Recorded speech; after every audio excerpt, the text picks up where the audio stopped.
have planted these trees. And this is something we had agreed with the industry. So it was not just me speaking, it was about an agreement with the industry. And lastly, Mr. Speaker, and let it go on record here, because many dreams of our Kenyans are destroyed by selfishness of leaders. And forgive me for saying this. When we came up with a program of Machakos New City, we brought investors who signed MOUs worth 2.1 trillion shillings to bring investment not just in Machakos but across the country, using Machakos land that was available and other systems. And we started the process.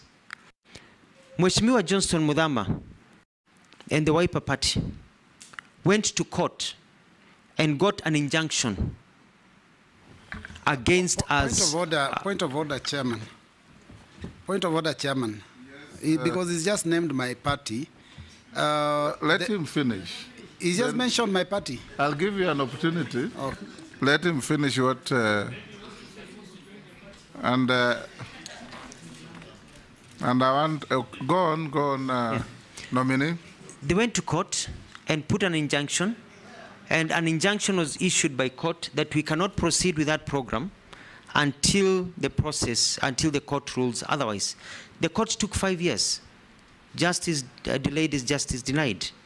Despite that, we were able to continue. And when the court ruled, and remember it was Justice Odunga, because I have the court case, when he threw out that suit and said actually it had rendered the people of Machakos poorer over time, because all those investments were lost. They went to Rwanda, they went to Ghana, they went to South Africa. Today, as we sit here, some of the problems we are facing with Gen Zs is because we've not been able to grow opportunities for them to work.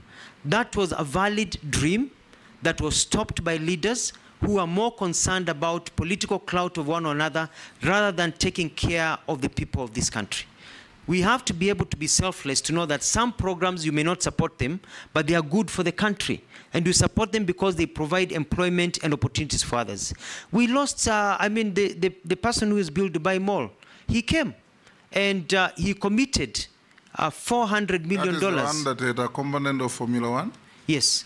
Yes. The same component. He had committed to put a sports city and hotel system and everything, and even connect the highway from Machakos all the way. He came, he met the president, he met us. I went to Dubai, we signed an MOU, and the MOU is still there with him. But when it went to court, he took his money to Rwanda, and the rest of the money he took to Angola. Who lost? The Kenyan poor. The Gen Zs who are demonstrating because of that. What is your point of order? My point of order, Chair, and I want Kenyans to listen keenly to this. Yes. Mr. Speaker, the nominee has accused the Wiper Party of taking him to court. Now, at the point when he came up with this proposal, he had just been elected as Governor Machakos County on a Wiper ticket. I was also elected as a member of parliament on the same party ticket. I was not involved in any issue to do with with a court case. Neither was the party, because the party decision would have been taken at the national election, the NEC Executive Council. So when he says that the Wiper Party took him to court, he's being economical with the truth. I do agree that the senator of Machakos, who was also a Wiper member, may have been involved, but not the party. I would like to see some evidence that puts the party in court against him. Let's settle that the senator who went to court belonged to Wiper Party, but it may not have been the Wiper Party that took him to court, so that we make progress. Who are the parties to the case? You say you have the case? Yes, it was... who was the plaintiff? It was Senator Muthama. Yes. And to Senator Muthama, and when he went to court, he said he represented the views of his party and the party machinery. So I withdraw, and so we leave it as Senator Muthama. And but you see, Mr. Speaker, sir, yes. This was done because, from my perspective, I may be wrong. It was felt that if Mutua is able to achieve this greatness, then it will deny others clout, and I'm saying I may be wrong. I'm just saying that I felt that the reason that was stopped is because it was felt that I needed to be put in my place so that I do not overtake other leaders in terms of supremacy. So I just feel that it shouldn't have come to that. Point of order. Yes, Deputy Speaker. I hope that the nominee knows that you're actually under oath, so you risk perjuring yourself. You do realize that. Free legal advice. Dawood, can the nominee confirm he was chosen on which party in 2013? Was it Wiper or any other party? He already said he was elected on Wiper. Okay, let's make progress. Order, Sharia. I think, Chairman, I'll just suggest if the nominee could just stick to the issue of his, rather than just going into politics, just to save us time and also. Yes, you have finished answering to all the counts on Amis's charge sheet. Now let's go to Mishi. Yes, Amisi.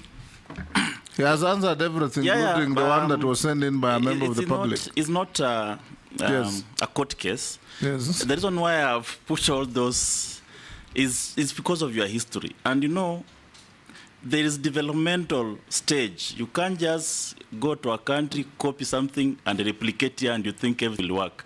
So it puts the office you are holding in jeopardy, the name of the country, the name of the citizens, because of the theatrics manner or melodramatic manner you operate in your office. That's why I brought out those issues.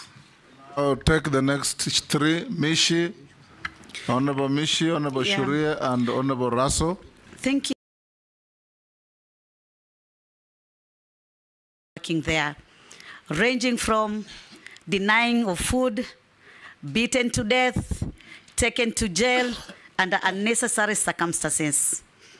Honorable Chairman, just recently, and I want to say thank you to you because you're among those people who assisted me together with the Cabinet Secretary, Prime Minister Musalia Mudavadi, to bring the body of one of my electorates, a lady who was working in Saudi Arabia, traveled with his employer to Egypt. And after 2 days, he died under unclear circumstances.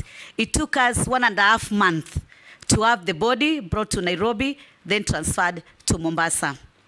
Honorable Chairman, I know there have been some reforms regarding the same issues, but I'm feeling that somehow there's no law enforcement. And I believe they are what we call international labor standards or labor laws, and we also have those who are domestic.